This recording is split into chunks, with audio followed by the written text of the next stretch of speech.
The Abuja evening breeze swept gently over the rooftop of the event center where Pastor Joshua Selman had just concluded a powerful night of worship and the word. The crowd had thinned out, and only a few dedicated protocol officers remained.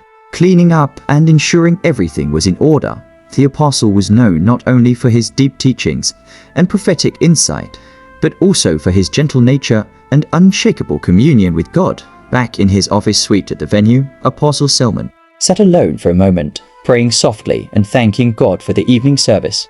Then came a knock at the door. "Yes, come in," he said calmly. A young woman entered, dressed modestly. Her smile was radiant, and her presence captivating. Her name was Laura. She had been introduced earlier as a volunteer helping with logistics. In her hands, she carried a tray with a glass of freshly squeezed orange juice. "Sir, one of the ushers asked me to bring this to you." "It's from the hospitality team," she said sweetly. He looked up at her and gave a warm smile. "Thank you, my dear," as she turned to leave. Something stirred in his spirit, a sudden stillness followed by the gentle voice of the Holy Spirit. "Do not drink it." Apostle Selman paused and looked at the glass. Then he stood up slowly. "Laura," he called. She stopped mid-step, a flicker of nervousness flashing across her face. "Yes, sir." He walked toward her, holding the glass but not drinking it. "Who sent you to bring this to me?" She blinked. "Court of God, the hospitality team." "Tell me the truth," he said this time. His tone carried a different weight. A prophetic atmosphere now filled the room. Tears welled up in Laura's eyes. Her hands began to tremble.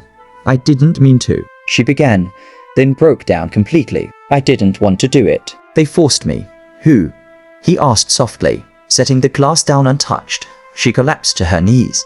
"Some men. People who hate you. They said if I didn't do it, they'd ruin my family. They gave me something to mix into your drink. I didn't want to. Please." "I'm so sorry." The room fell silent. Apostle Selman knelt beside her. "My daughter," he said gently, "you were being used, but God exposed it." She sobbed as he placed his hand softly on her shoulder. "You are forgiven, but we must deal with this spiritually." He helped her to her feet and sat her down. Then he called in his trusted intercessors and security team. The drink was collected for testing and later confirmed to contain traces of a dangerous toxin. That night, the intercessors gathered. Though visibly calm, Apostle Selman was deeply moved in prayer. He knelt at the altar, crying out to God not just for protection, but for the downfall of those who continually sought to destroy the work of the Lord. "They plot evil," he prayed aloud.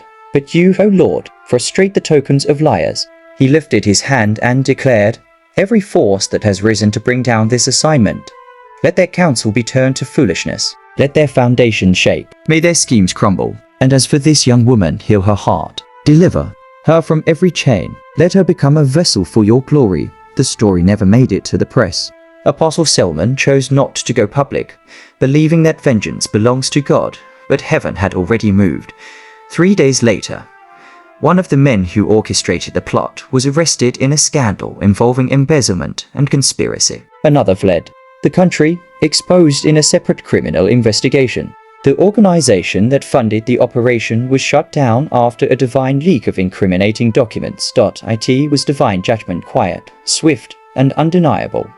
Meanwhile, Laura underwent a complete transformation. Apostle Selman enrolled her in a discipleship program under a female mentor in the ministry. She gave her life fully to Christ and began testifying about how the enemy once used her, but God rescued her from destruction. At a leadership conference months later, Apostle Selman shared a portion of the story without names as a lesson in discernment and the mercy of God.